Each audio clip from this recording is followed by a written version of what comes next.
Back to the concepts learning, and today's topic of discussion is chemical equilibrium.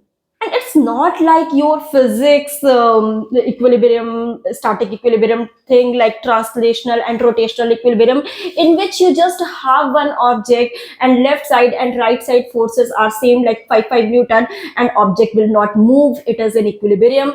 That is your static equilibrium. And if the object, the movements are same, left and right movements are same, just like in your beam balance, and object is not rotating, it is kind of rotational equilibrium.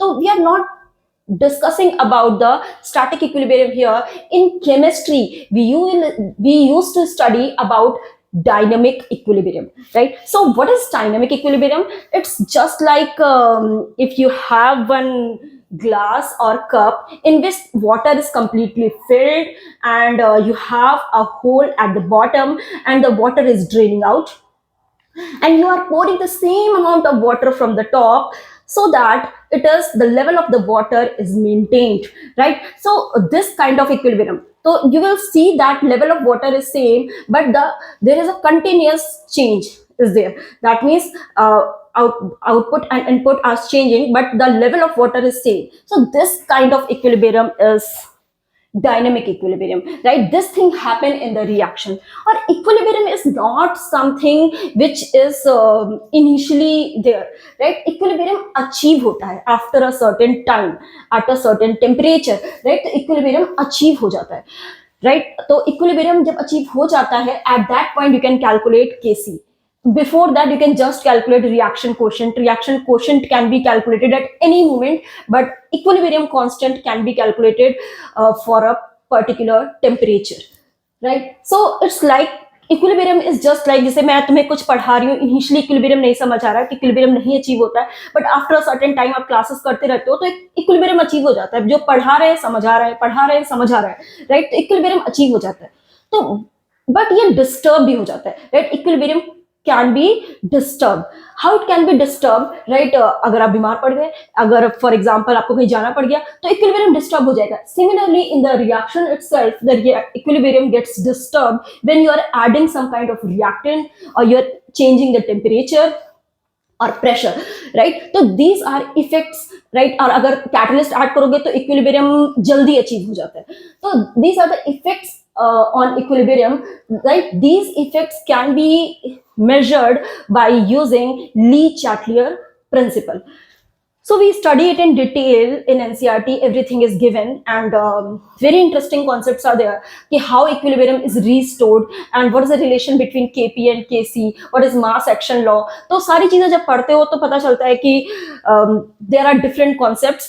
And here we will discuss about the JEE questions. I think you all know these concepts, right? So question करने का क्या है ना कि तुम्हें चीजें पता करनी चाहिए. मैं यहाँ पे इसलिए बता रही हूँ क्योंकि एक पैटर्न है जिसपे क्वेश्चन पूछा जाता है. मास एक्शन लॉ पे क्वेश्चन आएगा, राइट? केपी केसी का रिलेशन पता होना चाहिए, उस पे क्वेश्चन आता है, राइट? तो these things must be very clear. So if you see in the first question what is given, just read the question very carefully. It is given in the question that A to B reaction क्या हो रही है आपकी, मैं यहाँ लिख देती हूँ फिर से, A to B. तो दिस इज इक्विलिब्रियम, एंड आपको जो गिवन है ना, that is not the initial concentration, it is equilibrium concentration given है. यानी इक्विलिब्रियम अचीव होने के बाद जो आपकी कॉन्सेंट्रेशन है, दैट इज ए की 0.1 है एंड इसकी है 0.375. तो very important thing is data, first note it down. And after that 0.1 mole of A is added into the flask. अगर मैं इसमें 0.1 मोल ऐड कर दूंगी तो इक्विलिब्रियम डिस्टर्ब हो जाएगा, राइट? तो उसको फिर से रिस्टोर करना पड़ेगा. Added into the flask and heated to establish the equilibrium again, right? This word is important. तो हम इक्विलिब्रियम को फिर से अचीव करेंगे, तो उसके बाद में क्या होगा कि जो न्यू इक्विलिब्रियम कॉन्सेंट्रेशन है ए एंड बी की, that you need to calculate. What will be the new equilibrium concentration. तो ये आपकी इनिशियल कॉन्सेंट्रेशन आपको गिवन है equilibrium की 0.5 and 0.375. So very interesting thing is that the temperature is not changing at all, right? If the temperature is not changing, that means very simple कि Kc will be fixed. Kc आपका सिर्फ temperature dependent है, तो हम Kc यहाँ से calculate कर सकते हैं. तो Kc क्या होता है? इक्विलिब्रियम कांस्टेंट होता है, concentration of output upon concentration of input, right? तो with their stoichiometric coefficient that is 1 here. तो अगर मैं इसको डिवाइड कर दूं तो यहाँ पे आएगा 0.375 upon 0.5. If you divide it you will get 5 7 and this is 75/100, तो इट इज 0.75। तो ये आपका आ गया केसी का वैल्यू, वो सेम रहेगा। तो what you are doing, you are just adding 0.1। तो इसमें अगर आपने 0.1 ऐड कर दिया, तो मैं यहाँ पे लिख देती हूँ कि अगर मैंने फिर से इसमें 0.1 ऐड कर दिया तो ये 0.5 था, 0.1 ऐड कर दोगे तो ये हो जाएगा 0.6। करेक्ट। तो अगर 0.6 हो गया तो इक्विलिब्रियम डिस्टर्ब हो जाएगा। इक्विलिब्रियम डिस्टर्ब होने से क्या होगा कि रिएक्टेंट कंज्यूम होगा, रिएक्शन फॉरवर्ड डायरेक्शन में शिफ्ट हो जाएगी, क्योंकि रिएक्टेंट ऐड किया है तो फॉरवर्ड में शिफ्ट होती है, प्रोडक्ट ऐड करते हो तो बैकवर्ड शिफ्ट होती है। तो यहाँ पे रिएक्टेंट ऐड कर रहे हो तो इसका -x होगा और इसका क्या बनने लगेगा x, क्योंकि स्टोइचियोमेट्री दोनों की सेम है। इसके x कंज्यूम होने से इसका x फॉर्म होगा। करेक्ट। तो अगर फिर से अगर मैं इसका kc लिखूं तो it will become x upon 0.6 minus x, 0.6 minus x, and this kc obviously अब निकाल चुके हैं, दिस इज इक्वल टू 0.75। तो बाई क्रॉस कर लेते हैं यहाँ से, तो यहाँ से हमारे पास आ जाएगा दिस इज ये देखो यहाँ पे x बनेगा इसका, यहाँ 0.375 पहले से था तो ये 0.375 प्लस x होगा, राइट। तो you can write it here x plus 0.375 upon, तो आउटपुट अपॉन इनपुट। तो 0.375 मैंने क्यों लिखा है, क्योंकि 0.5 था, इसमें 0.1 ऐड किया तो ये 0.6 हो गया और इसका x कंज्यूम होगा तो x, और यहाँ 0.375 पहले से था, इसमें x ऐड हो जाएगा तो ये हो जाएगा x प्लस 0.375, और इन दोनों को जब डिवाइड करेंगे तो ये 0.75 के इक्वल आएगा। बाई क्रॉस कर लो, आंसर आ जाएगा। बाई क्रॉस करोगे तो आएगा x plus 0.375 is equal to, मैं कैलकुलेटर यूज कर लेती हूँ, 0.6 into 0.75, this is 0.45 minus 0.75x, और अगर 0.75 लेफ्ट लोगे इट विल बिकम 1.75, तो 1.75x and 0.45 minus 0.375, this is 0.075, और इसको जब डिवाइड करोगे divided by 1.75, this will be equal to 0.0428। तो 0428 मैं इसको 0.043 ले लेती हूँ अप्रोक्सीमेट। तो ये x है, x नहीं पूछ रहा है क्वेश्चन में, क्या पूछ रहा है, what is the equilibrium concentration. तो कॉन्सेंट्रेशन क्या हो जाएगी 0.6 minus x and x plus, तो इसमें सिंपली कुछ नहीं करना, ये x की वैल्यू आ गई है 0.6, इसमें से 0.6 में से पॉइंट माइनस कर दो तो इसको माइनस 0.6 कर लो, दिस इज 0.557। तो इसमें से जब ये x की वैल्यू माइनस करोगे इट विल बिकम 0.557। तो आंसर तो यहाँ पे C आ गया। अगर इसको ऐड करके देखना चाहो तो 0.375 में 0.043 ऐड करोगे you will get 0.418, right. So your answer is C part. तो क्वेश्चन वाज वेरी सिंपल। इसमें पहले जो कंडीशन गिवन थी उससे हमने केसी निकाला और उसी केसी को दोबारा से यूज किया है जब इक्विलिब्रियम डिस्टर्ब हुआ है। तो सेम कॉन्सेप्ट पे 2 से 3 क्वेश्चन आया है, तो यू मस्ट बी अवेयर कि किस टाइप का क्वेश्चन आता है। Next, consider the gaseous equilibrium in a closed container, volume is V, P2 plus Q2 से 2PQ बन रहा है। अब ध्यान देना, तो इंपॉर्टेंट चीज क्या है, क्वेश्चन में क्या डेटा गिवन है। देखो ये फिजिकल केमिस्ट्री है, इसमें क्या होता है कि आपको पूरा दिमाग में चीजें क्लियर होनी चाहिए और कैसे क्वेश्चंस को अप्रोच करना है, आपको यही सीखना है कि कैसे अप्रोच करना है क्वेश्चन की तरफ, how you need to solve these question. तो पहले इक्वेशन लिख लो और डेटा को समझ लो कि कैसे करना है। तो P2 Q2 से हमारा 2PQ बन रहा है, मैंने रिएक्शन लिख दी। 2 moles of each are present at equilibrium, ये इनिशियल नहीं है, ध्यान देना। इक्विलिब्रियम पे मेरे पास P2 Q2 PQ सब 2 है, इन सबके 2 मोल्स हैं। ये बात ध्यान रखना, मोल्स है, कॉन्सेंट्रेशन नहीं है। कॉन्सेंट्रेशन होती है number of moles upon volume in litre, correct, that is molarity, right. But here the moles are given and the volume हमें V दिया हुआ, सबका वॉल्यूम V है। तो जो कंटेनर का, क्योंकि गैसेस इक्विलिब्रियम में तो ऑब्वियसली गैस पूरा वॉल्यूम ऑक्यूपाई कर लेती है, तो सबके लिए वॉल्यूम क्या होगा, V ही होगा, करेक्ट। तो now 1 mole of P2 Q2 are added to the equilibrium keeping the temperature constant. Again the same thing is, देखो सेम टाइप का क्वेश्चन है, क्योंकि टेम्परेचर को कांस्टेंट रख रहे हो तो Kc वही रहेगा, Kc will not get affected. तुमने P2 Q2 कुछ ऐड किया है, इक्विलिब्रियम डिस्टर्ब हो जाएगा और उसके अंदर फिर से नया इक्विलिब्रियम अचीव होगा। तो number of moles of P2 Q2 at the new equilibrium they are asking. Just look at the same type of question. तो करना क्या है यहाँ पे, हमें इसका मैंने ऐड किया है P2 Q2 का 1 मोल ईच। तो इनिशियली इक्विलिब्रियम अचीव था, तो पहले मैं इसका Kc निकाल देती हूँ पहले ही। तो Kc क्या आएगा, अगर मैं मास एक्शन लॉ से देखूं तो ये output upon input concentration stoichiometry के साथ लिखूंगी। तो कॉन्सेंट्रेशन ऑफ PQ का square upon concentration of P2 concentration of Q2। तो PQ क्या हो जाएगा, concentration number of moles upon volume का स्क्वायर, और ये भी हो जाएगा 2/V और 2/V। तो ये पूरा सेम है तो कट जाएगा। तो Kc की वैल्यू मेरे पास आ गई 1। So Kc is 1 and Kc is not going to change whatever you are adding as a reactant. Correct? So you are adding reactant like इसको तुमने कर दिया है 3 राइट, दोनों का 1 मोल P2 Q2 का ऐड कर दिया, तो ये हो गया 3 और ये हो गया 3 राइट। तो अगर इसका 3 हो गया है तो ये डिस्टर्ब हो जाएगा, रिएक्शन फॉरवर्ड शिफ्ट हो जाएगी। फॉरवर्ड शिफ्ट का मतलब अगर मैं बोलूं इसका x डिक्रीज होगा तो इसका x डिक्रीज होगा तो इसका x फॉर्म होगा, तो ये 2 ऑलरेडी था, ये 2 + x हो जाएगा, 2 + 2x हो जाएगा, स्टोइचियोमेट्री 2 है ना, इसके x से इसका 2x बनेगा राइट। तो what it will become, 2 + 2x। तो इसके x और इसके x कंज्यूम होने से इसका 2x बनता है, ये बात हमें स्टोइचियोमेट्री से पता चल जाती है by using the balance equation, right? तो if now I will calculate the Kc, तो Kc क्या है, ये नंबर ऑफ मोल्स हैं डेफिनेटली। अगर वॉल्यूम सबका V है तो यहाँ पे स्क्वायर करेंगे, V सबका कट जा रहा है तो मैं सीधे मोल्स ही लिख दे रही हूँ, क्योंकि V अपॉन लिखने से कोई फायदा नहीं, वो कट रहा है, ठीक। तो अगर यहाँ पे लिखोगे तो Kc की वैल्यू आ जाएगी 2 + 2x का whole square according to mass action law, और कॉन्सेंट्रेशन इन दोनों की डिवाइड करोगे तो ये आएगा 3 - x × 3 - x मतलब होल स्क्वायर, और इसकी वैल्यू क्या है 1। Kc की वैल्यू मैं ऑलरेडी 1 निकाल चुकी हूँ। तो अगर इसमें स्क्वायर रूट लेके बाई क्रॉस कर दो तो स्क्वायर रूट लेंगे, 1 का स्क्वायर रूट 1 ही हो जाएगा, तो सिंपली हो जाएगा 2 + 2x / 3 - x = 1। बाई क्रॉस करोगे तो आएगा 2 + 2x / 3 = 3 - x। तो अगर अब इसको करते हैं तो इट विल बिकम 3x = 1, तो x = आ रहा है मेरा 1/3। x = 1/3, 1/3 is approximately 0.33। तो 0.33 अगर मेरे को ये निकालना है मोल्स, तो x 3 - 0.33 करोगे, इट इज 2.67, इट इज 2.67, और यहाँ पे भी क्या हो जाएगा 2.67, और यहाँ पे 2 + 2x, तो 2 + 2x, तो 0.33 × 2 इज 0.66 यानी कि 0.67, और उसमें 2 ऐड भी करना है, that means it will also be 2.67। तो तीनों ही 2.67 आ रहे हैं, तो वेरी इंटरेस्टिंग। इनिशियली में पहले 2 to 2 था, बाद में फिर से 2.67 तीनों हो गया राइट। तो question was again same, second question. Now is a third question, x2 + y2 से 2z।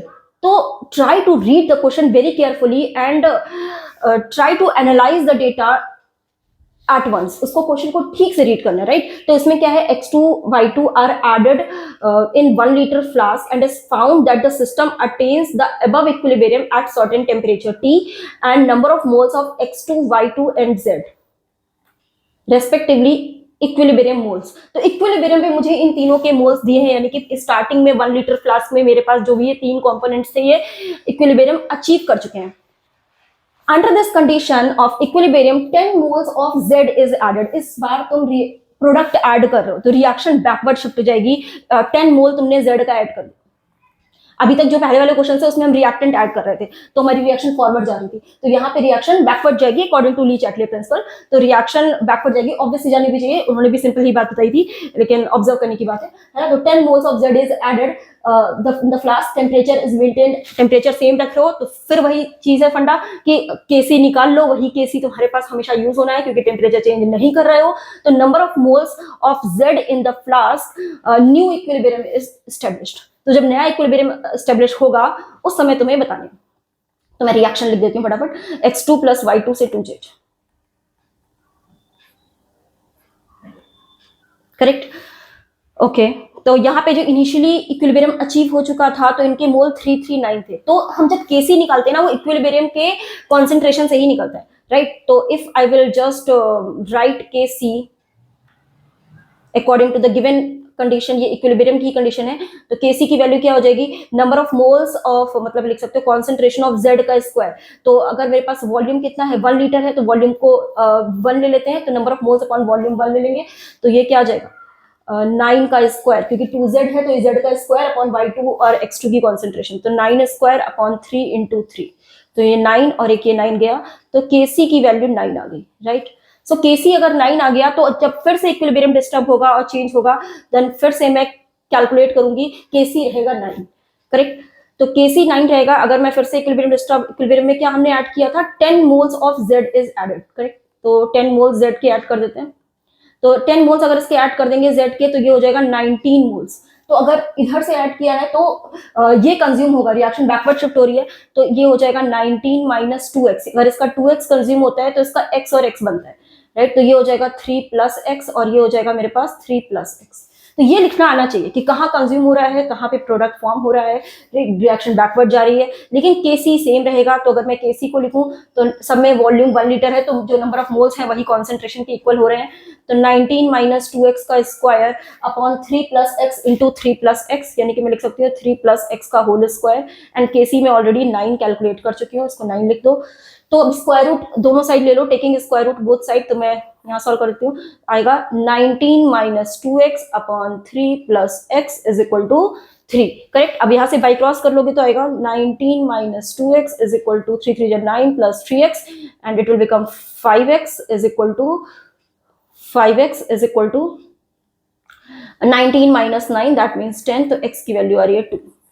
तो x की वैल्यू आ गई 2। तो मुझे क्या निकालना था यहाँ पे, z की वैल्यू इक्विलिब्रियम पे चाहिए थी, राइट। तो इसकी वैल्यू कितनी है 19 माइनस 2x, x को 2 पुट करोगे 2 2 जब 4 एंड 19 माइनस 4 इज 15। तो इंटीजर टाइप क्वेश्चन था, your final answer is 15। Correct. तो क्वेश्चन देख लो, तीनों क्वेश्चन सेम पैटर्न पे आया है, right. Next question, for the following gas phase equilibrium equation तुम्हें दिया हुआ है। इफ द टोटल प्रेशर, ध्यान देना इस बार प्रेशर में दिया है, अभी तक जो कॉन्सेंट्रेशन में दिया था तो हम केसी कैलकुलेट कर रहे थे, now you will have to calculate KP, right. The √3 ATM and the pressure equilibrium का जो दिया है, कॉन्सेंट्रेशन जो दिया है दैट इज 9 एटीएम, और डिग्री ऑफ डिसोसिएशन मुझे यानी कि अल्फा कैलकुलेट करना है, राइट। तो डिग्री ऑफ डिसोसिएशन हमें कैलकुलेट करना है, सिंपल। तो अगर मैं फटाफट से इक्वेशन जो दी है उसको फिर से रीराइट कर देती हूँ। Ammonia is going in half of N2 plus 3/2 H2, ये इक्वेशन है। और टोटल प्रेशर जो दिया है, तो तुम्हें पता होना चाहिए टोटल प्रेशर और पार्शियल प्रेशर में क्या रिलेशन होता है, कि जो पार्शियल प्रेशर होता है, अगर किसी भी गैस में मल्टीपल 2-3 गैसेस होती है तो इंडिविजुअल प्रेशर को पार्शियल प्रेशर बोलते हैं, राइट। जो पार्शियल प्रेशर होता है that is total pressure into mole fraction, total pressure into mole fraction, I am repeating it again, right. तो तुम्हें पार्शियल प्रेशर चाहिए होगा, क्योंकि केपी कैलकुलेट करने के लिए हम कॉन्सेंट्रेशन की जगह प्रेशर यूज करते हैं, राइट। तो अगर मैं इसमें देखूं, इनिशियली इसके मोल्स वगैरह गिवन है, नहीं कुछ नहीं गिवन है। तो अगर इनिशियली नहीं गिवन है, क्योंकि इक्विलिब्रियम कॉन्सेंट्रेशन नहीं गिवन है, डायरेक्टली हम केपी नहीं निकाल सकते, तो हमें क्या लेना पड़ेगा, इनिशियल। तो इनिशियली अगर कुछ नहीं गिवन है तो मैं इसको 1 ले लेती हूँ, तो ये इनिशियली 0 0 होता है प्रोडक्ट, इनिशियली कोई इक्विलिब्रियम नहीं होता, and after certain time reactant decrease करेगा, प्रोडक्ट फॉर्म होगा अकॉर्डिंग टू स्टोइचियोमेट्री। तो अगर मैं देखूं एट इक्विलिब्रियम, तो इसका क्या होगा, रिएक्टेंट डिक्रीज करेगा, हो जाएगा 1 माइनस अल्फा, और इसका कितना हो जाएगा, इसके अल्फा से इसका कितना बनेगा, अल्फा/2, और इसका कितना बनेगा 3 अल्फा/2, क्योंकि 3/2 है ना, तो 3 अल्फा बनेगा, यानी कि इसके अल्फा कंज्यूम से इसका अल्फा/2 और 3 अल्फा/2 फॉर्म होगा, राइट। इनिशियली 0 था तो 0 प्लस ही कर रहा हूं, राइट। तो अगर मैं टोटल मोल्स निकालूं, टोटल मोल्स एट इक्विलिब्रियम, तो इन तीनों को ऐड कर लो। तो इन तीनों को ऐड करेंगे तो 1 माइनस अल्फा प्लस अल्फा/2 प्लस 3 अल्फा/2, तो अल्फा/2 प्लस 3 अल्फा/2 इज 4 अल्फा/2, that is 2 alpha, and 2 alpha minus alpha is alpha, so it will become 1 plus alpha.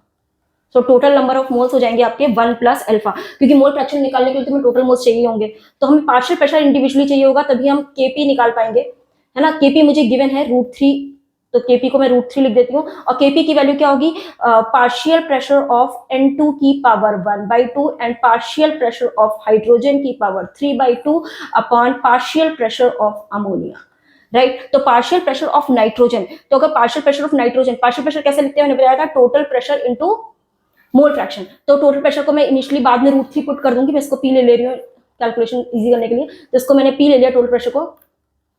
तो total pressure into mole fraction करना है, तो टोटल नंबर ऑफ मोल्स मैं इसको इरेज कर दे रही हूँ, नंबर ऑफ मोल्स आ गया 1 प्लस अल्फा, या इधर लिख देती हूँ,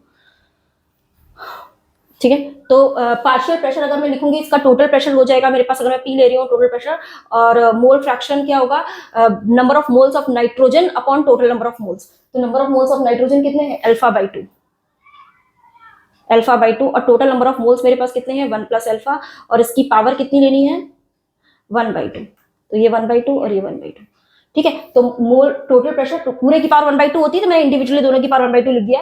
और पार्शियल प्रेशर ऑफ हाइड्रोजन क्या हो जाएगा, टोटल प्रेशर P है, तो P की पावर 3/2, और यहाँ से partial pressure mole fraction hydrogen का कितना हो जाएगा 3 अल्फा/2 अपॉन 1 प्लस अल्फा, और उसकी पावर भी 3/2।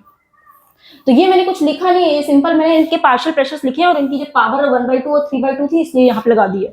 अपॉन पार्शियल प्रेशर अमोनिया का लिखोगे तो अमोनिया का हो जाएगा total pressure P total pressure क्या हो जाएगा, P पावर 1 है तो मैं पावर 1 लिख देती हूँ, टोटल प्रेशर P हो गया, और 1 minus alpha upon 1 plus alpha, 1 minus alpha upon 1 plus alpha. तो ये वैल्यू मुझे किसके इक्वल गिवन है, ये वैल्यू ऑलरेडी मुझे इक्वल गिवन है किसके, √3 के, क्योंकि Kp इज ऑलरेडी गिवन ना, this is equal to √3। Space नहीं है यहाँ पे, मैं √3 देती थी, है ना। तो अब इसको बस सिंप्लीफाई करना है, तो पावर 1/2 और 3/2 इट विल बिकम 4/2, तो 4/2 इज 2, तो ये p स्क्वायर हो जाएगा, इन दोनों को सॉल्व करके क्या हो जाएगा p स्क्वायर, और ये वाला जो p स्क्वायर हो जाएगा इस p से कैंसिल आउट करोगे तो एक p बचेगा, तो p, और यहाँ पे भी अगर मैं इस 3 को बाहर ले लूँ तो ये 3 की पावर 3/2 लिख देती हूँ, 3 की पावर 3/2, और α/2 upon 1 plus alpha, α/2 upon 1 plus alpha, 1/2 plus 3/2 is 4/2, तो ये भी क्या हो जाएगा आपका 2 ही हो जाएगा, तो α/2 अपॉन 1 प्लस अल्फा पूरे की पावर 2 हो जाएगा, और यहां से मैंने ये वाला p कैंसिल कर दिया था, और यहाँ बचेगा मेरे पास 1 minus alpha upon 1 plus alpha, और ये वैल्यू किसके इक्वल गिवन है, √3 के। तो इसको फर्दर सिंप्लीफाई करना है, मैं इनका चेंज कर देती हूँ, तो इसको सिंप्लीफाई करना करके अल्फा निकालना है, तो इसको सिंप्लीफाई करके अल्फा निकालना है। टोटल प्रेशर भी तुम्हें गिवन है, टोटल प्रेशर कितना गिवन था, total pressure I think √3 given था, टोटल प्रेशर वाज √3, चलो पुट कर देते हैं, यहाँ से कैंसिल हो जाएगा, तो अगर मैंने p को यहाँ पे √3 ले लिया तो ये वाला √3 इससे कैंसिल हो जाएगा,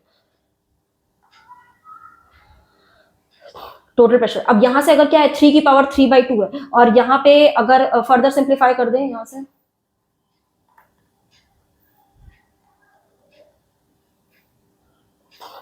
इरेज करना पड़ेगा, तो इसको देखो फर्दर सिंप्लीफाई करके कितना आ रहा है, तो 3 की पावर 3/2, 3 की पावर 3/2 इज 3√3, 3 की पावर 3/2 इज 3√3, एंड α/2 का स्क्वायर, तो it will become alpha square upon 4, और 1 प्लस अल्फा ये वाला, और इसका डिनोमिनेटर का 1 प्लस अल्फा कैंसिल हो जाएगा, राइट, तो एक 1 प्लस अल्फा न्यूमरेटर बचेगा, तो इसको मैं 1 प्लस अल्फा और ये वाला 1 माइनस अल्फा से मल्टीप्लाई कर देंगे, तो हो जाएगा 1 plus alpha into 1 minus alpha, यानी कि 1 minus alpha square, this is equal to 1। तो अगर मैं इसको फर्दर सिंप्लीफाई करूं तो यहां से जो वैल्यू आ रही है अल्फा स्क्वायर की, तो ये बाई क्रॉस करके आएगा 4 minus 4 alpha square is equal to 3√3 alpha square. कुछ कैलकुलेशन में एरर हो गया लग रहा है ना। तो p की पावर 1/2, 3/2, 4/2, p स्क्वायर, p एक p कैंसिल हो गया, एंड p वॉज, अच्छा kp मुझे 9 दिया, kp क्या दिया था 9, मैंने kp को क्या लिख दिया है √3, तो √3 वॉज अ टोटल प्रेशर, तो हमें kp वॉज 9, तो kp को यहाँ पे 9 पुट करो, तो kp वॉज 9, तो अगर kp को अगर मैं 9 पुट करती हूँ यहाँ पे, तो ये वाली वैल्यू √3 थी, तो ये वाला 3√3 था, और ये वाली वैल्यू कितनी थी √3, राइट। तो बस डेटा में यहाँ पे वैल्यू √3 गिवन थी, एंड kp वॉज 9 गिवन था, जो कि मैंने पुट कर दिया था √3, तो kp को 9 पुट कर देना, तो यहाँ 9 अगर मैं kp को पुट कर देती हूँ, और ये √3, तो ये 3√3 इंटू √3, ये हो जाएगा 9, और 9 और 9 कैंसिल हो जाएगा, तो अगर मैं इसको बाई क्रॉस करूं तो आ रहा है मेरे पास 4 minus 4 alpha square is equal to alpha square, तो यहां से आ रहा है मेरे पास 5 alpha square is equal to 4, तो अल्फा स्क्वायर की वैल्यू आ रही है आपके पास 4/5, अल्फा ही चाहिए था, अल्फा इज द आंसर, तो अल्फा स्क्वायर की वैल्यू आ रही है 4/5, तो कंपेयर कर देते हैं, तो अल्फा स्क्वायर मैंने निकाल लिया 4/5, और कंपेयर करने के लिए उन्होंने मुझे क्या दिया है अल्फा स्क्वायर, अगर इसका स्क्वायर करोगे तो तुम्हें मिलेगा x माइनस 10 की पावर -2 की पावर -1, और इसका स्क्वायर करोगे तो ये 2 कैंसिल हो जाएगा, तो यहाँ क्या बचेगा, ये वैल्यू बचेगी मेरे पास x इंटू 10 की पावर -2 और उसकी पावर -1, तो पावर -1 है तो इसको 5/4 कर लो, क्योंकि तुम्हें x निकालना है ना, तो 5/4 is equal to x into 10 की पावर -2, तो यहाँ से अगर 10 की पावर -2 से डिवाइड करोगे तो ये हो जाएगा मेरे पास 500/4, तो x की वैल्यू आ रही है 500/4, दैट इज 125, राइट, तो 125 विल बी योर आंसर। तो क्वेश्चन देखो, क्वेश्चन में कुछ नहीं था, यहाँ पे मैंने इसको 9 पुट कर दिया था, तुम केयरफुली इसको कॉपी में पुट करोगे तो अपने आप क्वेश्चन आएगा। क्वेश्चन में थोड़ा सा लेंथी था क्योंकि यहाँ पे kp की वैल्यू यूज की जा रही थी, राइट, तो kp की वैल्यू जब kc होता है तो कॉन्सेंट्रेशन यूज करते हैं, और जब kp होता है तो तुम्हें पार्शियल प्रेशर्स निकालने पड़ते हैं, और पार्शियल प्रेशर जो निकालते हैं वो हम निकालते हैं total pressure into mole fraction से, बस इतनी सी चीज यूज की है, राइट, तो क्वेश्चन हो जाएगा, सिंपल है। Next, again the reaction is given and KP KC, देखो ये क्वेश्चन आसान आ गया क्योंकि केपी और केसी का रिलेशन तुम्हें पता होता है, KP is equal to KC R T की पावर डेल्टा एन। तो देखो अप्रोप्रिएट यूनिट दिया, यहाँ पे देखो थोड़ा सा जिसने प्रैक्टिस किया होगा वो तुरंत आसानी से इसको देखेगा कि हमें आर की कौन सी वैल्यूज पुट करनी है, क्योंकि उन्होंने आर की वैल्यू मेंशन नहीं की, अप्रोप्रिएट अपने हिसाब से ले लिया। तो जब तुम केपी केसी दोनों दिया, तो इनको जब केपी अपॉन केसी करोगे तो आर की जो वैल्यू है अगर तुम उसको लिटरेटिव में पुट करोगे ना तो तुम्हारा आसानी से आंसर आएगा। तो केपी और केसी को कर लो डिवाइड, क्योंकि केपी अपॉन केसी अगर हम करते हैं तो ये आ रहा है मेरे पास 85 upon 0.87 upon 2.586 is equal to R T. तो आर अगर मैं ये वाला लेती हूँ लीटर एटीएम वाला, यानी कि 0.0821 इंटू टेम्परेचर मुझे कितना गिवन है 400 की पावर डेल्टा एन। तो डेल्टा एन जी जो होता है वो हमारा change in gaseous number of moles होता है, राइट। तो वहीं से हमें जो डेल्टा एन की वैल्यूज है ना वही मुझे निकालनी है। एक्स और वाई क्या है यहाँ पे ध्यान देना है ना, कि ये मेरे पास गैसियस मोल्स है, इनका जो डिफरेंस है वही निकालना है। डेल्टा एन जी यहाँ से निकल आएगा। तो अगर मैं इसको डिवाइड करती हूँ 85.87 डिवाइडेड बाई 2.586, दिस इज 33.2 आ रहा है, 33.2 अप्रोक्सीमेट। और अगर इसको मल्टीप्लाई करोगे तो 0.082 इंटू 400, दिस इज अप्रोक्सीमेटली 32.8। तो ये बेस दोनों का लगभग सेम है, तो डेल्टा एनजी की वैल्यू अप्रोक्सीमेटली क्या होगी 1 होगी, यानी कि चेंज इन गैसेस, यानी कि जिसका डिफरेंस 1 आ रहा हो। तो इसका डिफरेंस तो नहीं आ रहा 1, इसका भी डिफरेंस, यानी कि इसी में डिफरेंस आ रहा है 2 - 1 इज 1। तो आंसर तो डी पार्ट हो गया। देखते ही क्या पता चल गया, आंसर डी पार्ट हो गया। लेकिन सेकंड पार्ट को भी वेरीफाई कर लोगे तो यहाँ पे भी अगर हम देखेंगे तो केपी अपॉन केसी, तो केपी अपॉन केसी अगर करेंगे तो 0.862 अपॉन 28.62 इज इक्वल टू, ये वैल्यू इसको मल्टीप्लाई करके आरटी की जो वैल्यू आ रही थी वो 32.8 थी, और डेल्टा एनजी, राइट। तो अगर मैं इसको डिवाइड करती हूँ तो ये वैल्यू आ रही है, इसकी पावर आ जाएगी -1। तो रेसिप्रोकल डिवाइड करके देख लो, क्योंकि ऑप्शन से भी क्लियर हो जा रहा है कि ये -1 आ रहा है पावर, राइट। तो मैं इसी को वेरीफाई करना है। तो अगर मैं इसको डिवाइड करती हूँ तो ये भी अप्रोक्सीमेटली 32.8 की पावर -1 बन जाएगा और 32.8 डेल्टा एनजी। तो कंपेयर करेंगे तो change in gaseous number of moles जो आएगा वो -1 आएगा। तो -1 यहाँ से दिख रहा है, 1 - 2 is -1। So answer is D part. Simple question था, कुछ नहीं था, केपी केसी का डायरेक्ट रिलेशन यूज करना था। Now in this question you can see dissociation of gas A2 takes place according to the following chemical reaction। तो ध्यान क्या देना होता है ना कि क्वेश्चन में क्या क्या चीजें गिवन है, कैसे निकालना है, राइट। तो हमें जो टोटल प्रेशर दिया है वो 1 बार दिया है, राइट। और स्टैंडर्ड गिब्स एनर्जी निकालने के लिए मुझे क्या दिया है, टेबल दी हुई है।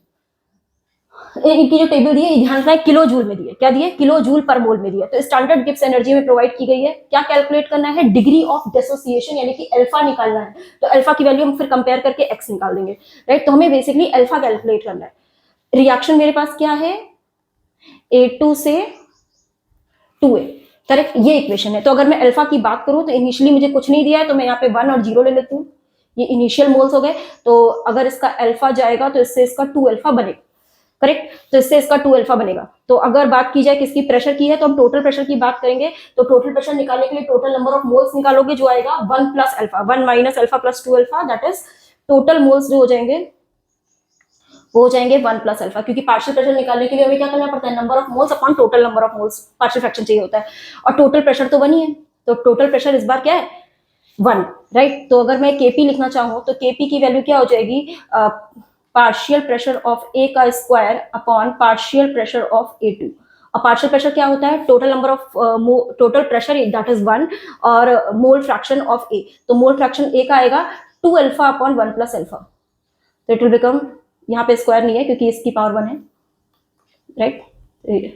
Partial pressure of mass section law से क्या लिखो, पार्शियल प्रेशर ऑफ ए का स्क्वायर आएगा, पार्शियल प्रेशर ऑफ A2 आएगा। ये क्या आएगा, पार्शियल प्रेशर ऑफ A2 आएगा। तो पार्शियल प्रेशर मैंने कहा था टोटल प्रेशर, मोल फ्रैक्शन क्या आएगा 2 अल्फा अपॉन 1 + अल्फा का whole square upon 1 - alpha upon 1 + alpha, 1 - alpha upon 1 + alpha.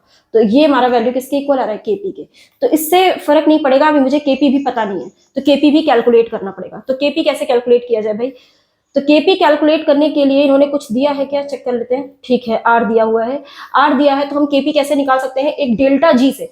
तो डेल्टा जी का फॉर्मूला होता है मेरे पास माइनस का RT ln K। तो मैं यहां से निकाल देती हूँ delta G is equal to -RT ln K।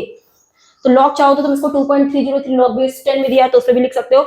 तो अगर मैं डेल्टा जी की वैल्यू, पर डेल्टा जी भी नहीं दिया है, तो डेल्टा जी के लिए निकालने के लिए इन्होंने एक टेबल गिवन, तो पहले मुझे डेल्टा जी निकाल, देखो यहाँ पे 3 स्टेप हैं अगर तुमने नोटिस किया हो तो यहाँ पे पहले मुझे डेल्टा जी भी निकालना पड़ेगा। तो डेल्टा जी हम कैसे निकालेंगे, अगर ये रिएक्शन गिवन है इससे हमें डेल्टा जी कैसे निकलेगा, delta G out product minus reactant, तो प्रोडक्ट क्या है A2, ए प्रोडक्ट है और A2 रिएक्टेंट है, तो 2 टाइम्स ए की एनर्जी, 2 टाइम्स ए की एनर्जी कितनी गिवन है, माइनस का 50.832 और माइनस प्रोडक्ट, ये हो गया, ये प्रोडक्ट हो गया, माइनस रिएक्टेंट A2 की कितनी गिवन है, -100। ये ध्यान देना सब किलो जूल में है, तो अगर इसको 2 से मल्टीप्लाई करोगे तो आएगा 50.832 एंड इसमें प्लस 100 कर देते हैं, तो अगर इसमें 100 कर देंगे तो आएगा 0.1664, तो डेल्टा जी की वैल्यू आ रही है -0.1664, तो ये आ गया मेरे पास डेल्टा जी। तो जब डेल्टा जी आएगा फिर हम यहां से वैल्यू निकाल सकते हैं, माइनस का 0.1664, यही आ रहा था 0.1664, ठीक है, is equal to minus R T, तो आर और टी की वैल्यू भी पुट ही कर देते हैं, तो आर हमें कितना गिवन है, आर एस 8, वैसे अगर नहीं गिवन होता तो हम 8.31 ले लेते हैं, लेकिन दिया है तो 8 ही लेंगे। तो R T temperature is I think 400 given है, कितना गिवन है, टेम्परेचर इज 300 गिवन है, temperature is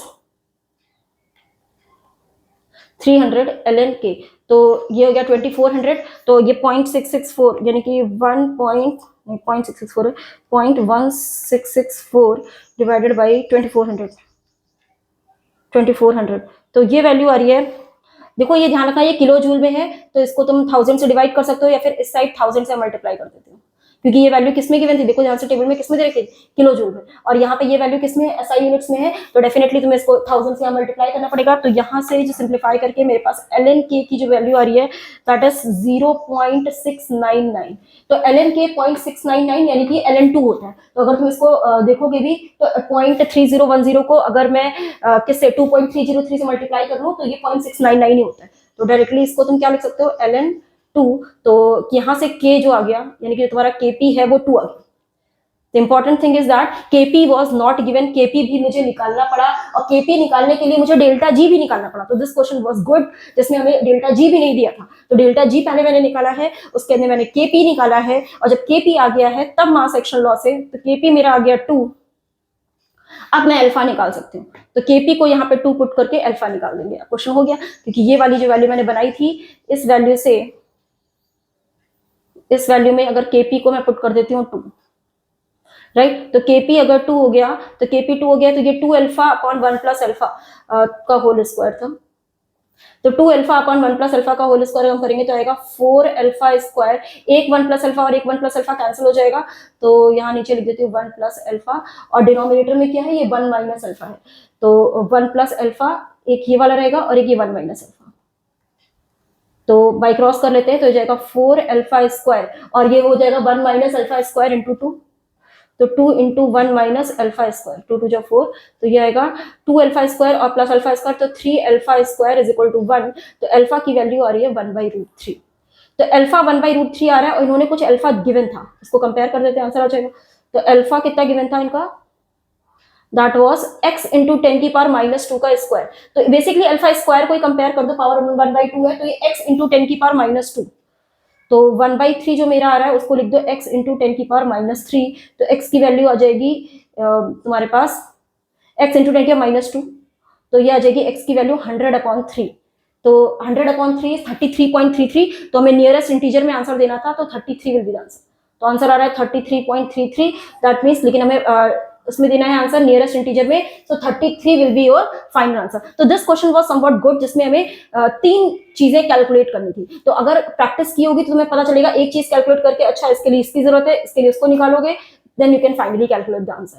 right, and this one is the last question जिसमें तुम्हें ग्राफ से डायरेक्टली आंसर समझ में आता है, ग्राफ के क्वेश्चन में अंडरस्टैंडिंग इंपॉर्टेंट होती है, राइट, तो अगर तुम ध्यान से देखोगे क्वेश्चन में तो तुम्हें स्टेटमेंट्स दिए हुए हैं, इनमें से तुम्हें चेक करना है कि विच वन इज करेक्ट, तो एक एक करके सारे स्टेटमेंट चेक कर लेते हैं, तो जो पहला वाला स्टेटमेंट है वो क्या बोल रहा है, standard free energy change for the reaction, तो अगर मैं इन पॉइंट्स को कुछ कंसिडर कर लेते हैं, इसको सपोज P Q और ये R, तो अगर पूरे का अगर मैं फ्री एनर्जी चेंज अगर देखो तो यहां से पी से शुरू होकर आर पे जा रहा है, तो फ्री एनर्जी चेंज कितना हो जाएगा, आउटपुट माइनस इनपुट, तो आउटपुट माइनस इनपुट तुम्हारी यही वैल्यू हुई, तो ये प्लस का 5.40 आ रहा है, राइट, और ये बोल रहा है माइनस का, तो ये वाला स्टेटमेंट तो फॉल्स हो गया, क्योंकि ये माइनस बोल रहा है। क्या होना चाहिए यहाँ पे, प्लस होना चाहिए। आउटपुट माइनस इनपुट करोगे तो ये वैल्यू क्या हो रही है, प्रोडक्ट माइनस रिएक्टेंट से पॉजिटिव आ रही है।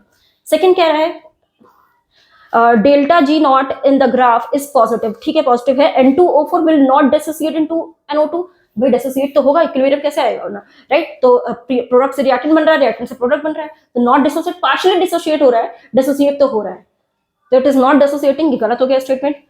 Reverse reaction will go to the completion, अरे भाई कंप्लीशन कैसे हो जाएगा, रिएक्शन इक्विलिब्रियम में है, इक्विलिब्रियम वाली रिएक्शन क्या होती है, कंप्लीशन में जाती ही नहीं है, वो इक्विलिब्रियम अचीव करती है, तो ये भी फॉल्स हो गया। अब 3 फॉल्स हो गए, डेफिनेट सी बात है यही डी और यही आंसर होगा, लेकिन हम चेक कर लेते हैं।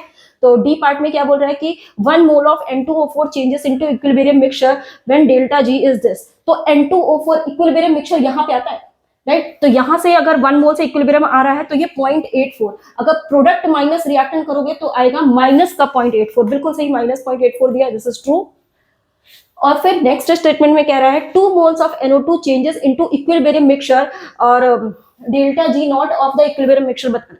तो अगर हम रिवर्स रिएक्शन की बात करेंगे, क्योंकि 2 मोल से N2O4 बन रहा है रिवर्स में, तो यहां से R से Q पे जा रहा है, R से अगर Q पे जाओगे तो प्रोडक्ट माइनस रिएक्टेंट करोगे, ठीक, तो ये वाली वैल्यू आएगी, क्या आएगी, ये दोनों वैल्यूज, अगर इन दोनों को ऐड करोगे what you will get 4 and 2, that means you will get what 6.24, right, तो प्रोडक्ट माइनस रिएक्टेंट यहां से यहां जा रहे हो तो माइनस का 6.24, इन दोनों को ऐड कर दो सिंपली, क्या आएगा 6.24, राइट, तो बिल्कुल सही है, वो माइनस का इसलिए क्योंकि NO2 से यहां जा रहे हो, राइट, तो प्रोडक्ट माइनस रिएक्टेंट करोगे यू विल गेट माइनस का 6.24, so this will be the answer. I hope this video was helpful. इसमें मैंने इक्विलिब्रियम के सारे इस साल के क्वेश्चंस डिस्कस किए हैं, right, I'll see you in the next video. Thank you.